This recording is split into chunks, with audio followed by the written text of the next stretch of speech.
Hi folks, today we're going to talk about some audio and how to make it better for your videos, and I've got a couple of helpers. I've got one helper who's going to help me out. You want to say hello? Hello. Hello. My name's Elizabeth. Let's get on with it.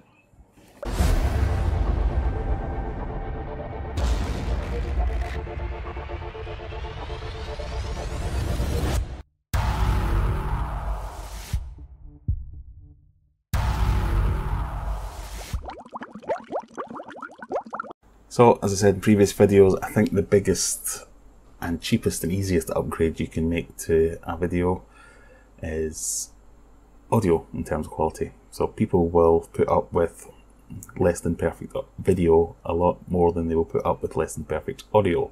So in my quest to improve the videos and the content on my channel, that's what I'm trying to address and have been trying to address for a while. So I thought I'd share with you where I've got to so far. But first of all, I wanted to show you the difference. So you saw my little helper earlier on. She helped me out with the testing of these different microphones. So let's have a look at that and we'll show you that. What the same thing repeated sounds like with the different microphones. Do you ever feel like a plastic bag drifting through the wind, like you want to start again? Do you ever feel like a plastic bag drifting through the wind, like you wanted to start again? Do you ever feel like a plastic bag drifting through the wind, like you want to start again? It's probably easiest if I show you my setup. So I shoot almost anything that's not like this shot that you see is always shot with my phone. It's a OnePlus 3, it's an Android phone. It takes great videos, it shoots 4K, I'm perfectly happy with everything that it does. And again, most phones, the audio is perfect, but they're designed for that, but from this distance rather than that distance. And they will pick up every little sound because they're very sensitive microphones. So I think the number one upgrade is to put in an external microphone. And if this is your setup where you're using a phone and you're videoing your whatever it may be, in my case my fish tanks, you're just holding it like that. £10, a little lavalier mic like this, plug the end in there and away you go. You've improved your audio immeasurably. I went a little bit further myself, so I've got this pistol grip stabilization / tripod thing that I've shown you before, where you put your phone, so it comes in two sections. There's this section here, which is the bit that clamps the phone in, and here you put in your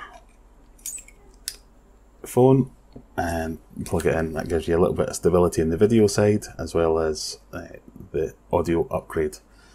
And on this version, if the shot means that a lavalier mic isn't going to work very well, i.e. I want to set it up on a big tripod, remember this bit comes off, it's a universal mounting, it will sit on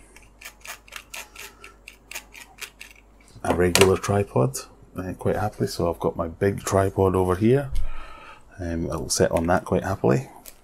If I want to be a bit further away and the lead for the lavalier mic doesn't reach, then I get a directional mic or a dynamic mic or a cartoid mic. It came with a little mounting system. In fact, I think I made this up from various bits I had left over myself. So I can set that on the tripod and get better sound that way. And it comes with a little dead rabbit thing as well for outdoors. And again, plug that into the phone. I've got great video on the phone, and I've got upscaled sound from the microphone. Now, in a nutshell, that's it. That is, whatever this is, 20 quid, 25 quid or something like that, if this is a tenner. That's the sort of upgrade. It's a massive jump from just using an internal microphone.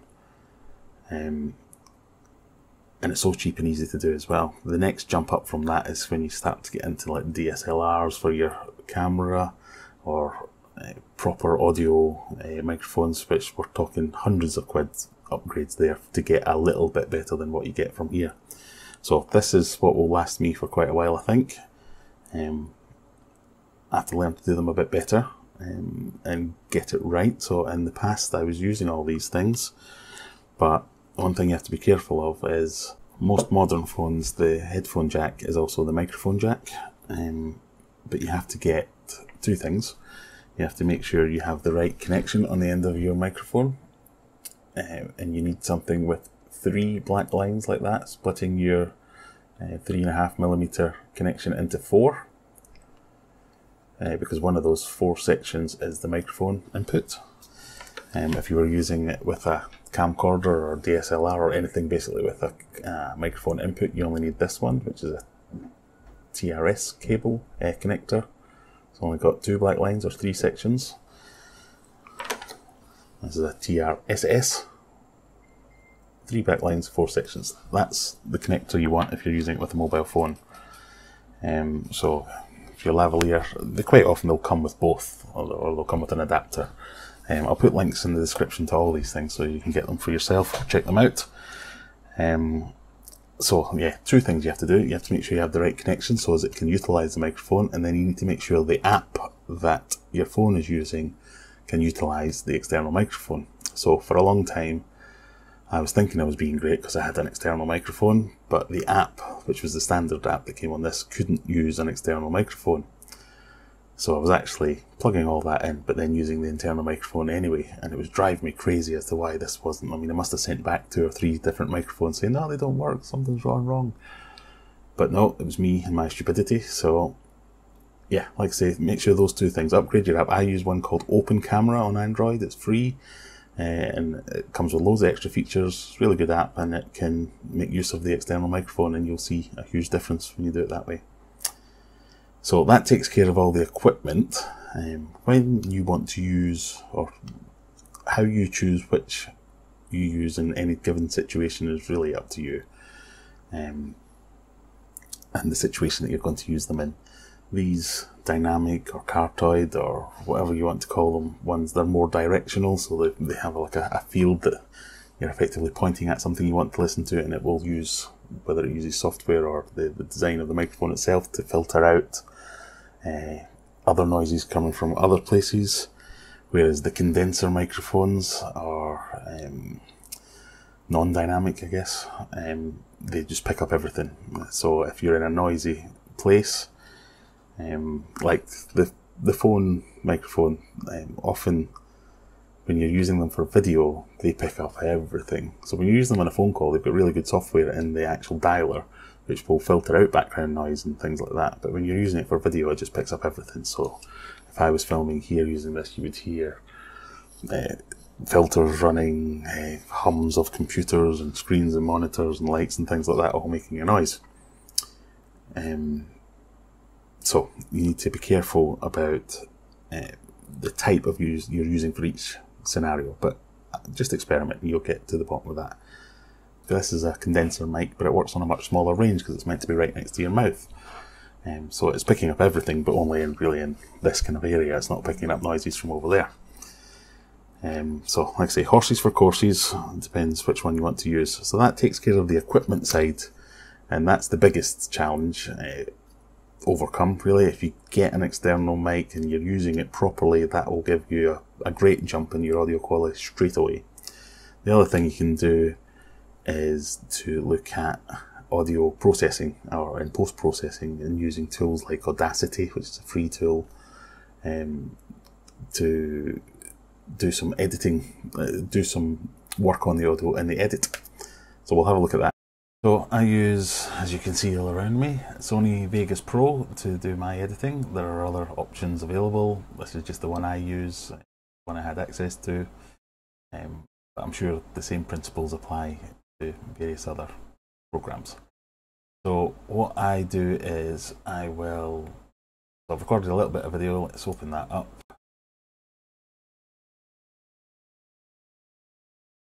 I drag that in there. You can see up, oh, there. Why is that not working? There. That's the video I've dragged in. So let's play that and see if that works. This is just a test of the audio recorded here so I can show you what we do in the edit. Super. So what I would normally do is, you'll notice, well, I use a tool called Audacity. Again, it's free, go away, download that. It plugs into Vegas Pro quite well, but you don't necessarily need to do it like this. But what I'll do is, I'll show you here, options, preferences, go to audio and preferred audio editor here, plugged in Audacity, which means that when I set the audio track and go to open copy in audio editor, and that should fire up Audacity. Everything's going very slowly because I'm using various screens to record all this, but effectively that gives you this audio track which you can play. This is just a test of the audio recorded here so I can show you what we do in the edit. So you'll notice at the start I left quite a gap. That was so as I could identify the background noise that I wanted to get rid of afterwards. So everything before I start speaking, I would just highlight it like that. I'll go to Effect and go down to Noise Reduction, get Noise Profile. So that's getting the profile of everything that's in this section here. I then want to highlight the whole track, go to Effect and keep that noise reduction, and effectively what that's going to do is take away the stuff that I've just built as a profile. That'll take a few seconds to run, and you'll notice that the line is a lot flatter there. If I play it again, that hum's gone. This is just a test of the audio recorded here so I can show you what we do in the edit. So it's a lot more pronounced when you're using a condenser mic like a phone without an external microphone, because it will be picking up a lot more background noise. But that did make quite a difference there. So that's the way that you can deal with it in the edit.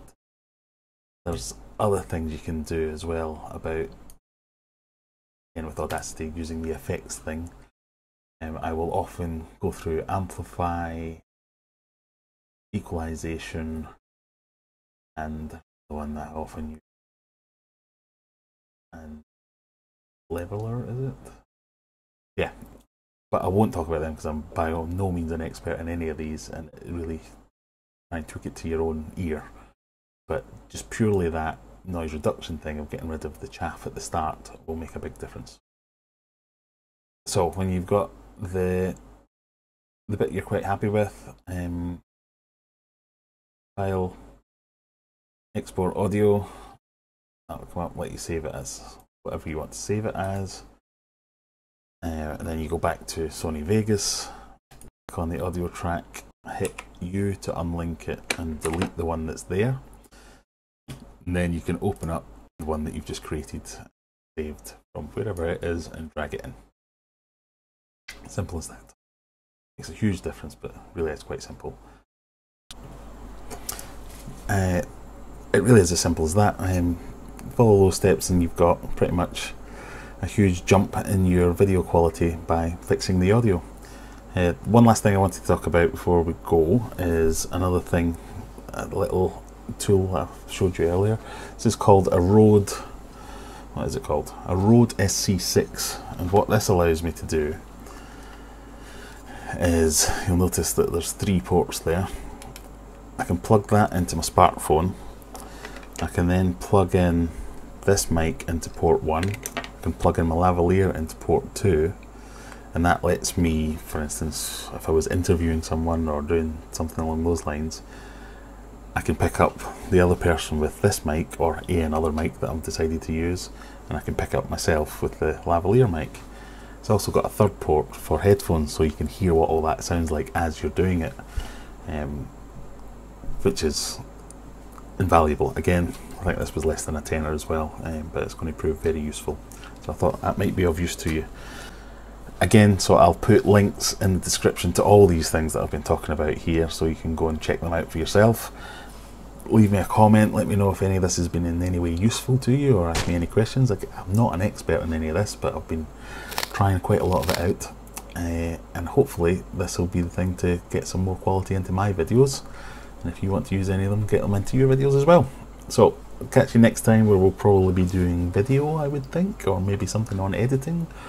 I'm not sure. Is there anything that you're stuck with, or anything that you wonder how to do better? Maybe I can try that for the next one.